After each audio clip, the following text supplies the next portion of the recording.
तो नमस्कार दोस्तों, मैं वैभव कपूर एक बार फिर से आपका स्वागत करता हूं अपने चैनल पर। आप लोगों से आग्रह है कि इन पंक्तियों को बहुत ध्यान से सुनें, क्योंकि जो मैं कहना चाह रहा हूं वो बहुत संवेदनशील है और इसे अपनाने से आपकी जिंदगी जीने का और जीवन को देखने का नजरिया बदल सकता है। तो चलिए अब मैं सीधे ले चलता हूं आपको अपनी दुनिया में कि ख्वाहिशें लेकर हजार एक दिन मैं गया बाजार। ख्वाहिशें लेकर हजार एक दिन मैं गया बाजार, खरीदने थे कुछ सपने जो करने थे अब अपने। तो ख्वाहिशें लेकर हजार एक दिन मैं गया बाजार, खरीदने थे कुछ सपने जो करने थे अब अपने।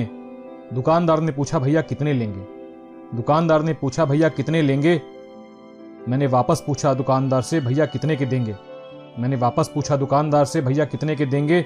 उसने झट से मुझसे 20 साल मांगे, जो सपना मुझे खरीदना था उसे बेचने के लिए उसने 20 साल मांगे। मैंने उससे 5 बोले, फिर थोड़ी मोल तोल के बाद 10 में सौदा तय हुआ और सफलता का पहला सपना अब मेरा हुआ। और सफलता का पहला सपना अब मेरा हुआ तो आप पूछेंगे नहीं कि मैंने क्या खरीदा। मैंने अपने माता पिता के लिए एक अरमान खरीदा जो अधूरा रह गया था मेरी ख्वाहिशें पूरी करते करते। मैंने अपने माता पिता के लिए एक अरमान खरीदा जो अधूरा रह गया था मेरी ख्वाहिशें पूरी करते करते। मैं और आगे बढ़ा अगले सपने की तलाश में, मैं और आगे बढ़ा अगले सपने की तलाश में।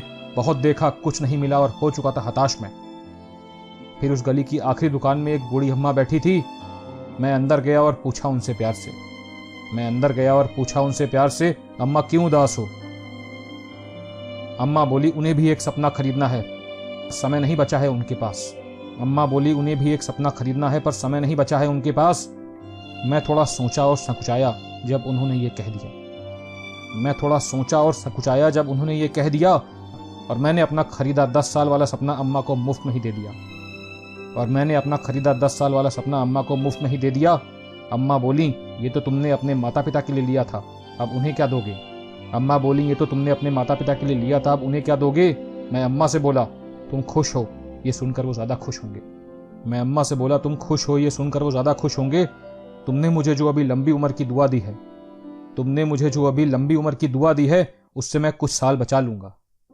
तुमने जो मुझे अभी लंबी उम्र की दुआ दी है उससे मैं कुछ साल बचा लूंगा और अगली दुकान से उनके लिए फिर से वही सपना खरीद लूंगा, और अगली दुकान से उनके लिए फिर से वही सपना खरीद लूंगा। तो दोस्तों, इस कविता के माध्यम से मैं आपसे सिर्फ यही कहना चाहता हूं कि राह चलते जब भी आपको लगे कि आपकी मदद करने से किसी का जीवन बदल सकता है तो उसे निसंकोच कर दें। विश्वास मानिए, ऐसा करने से जो आत्मसंतुष्टि की अनुभूति होगी आपको, वो आपकी सोच के परे होगी। तो इसी के साथ मैं आपसे कहना चाहता हूं कि आप सकारात्मक रहें और खुश रहें। धन्यवाद।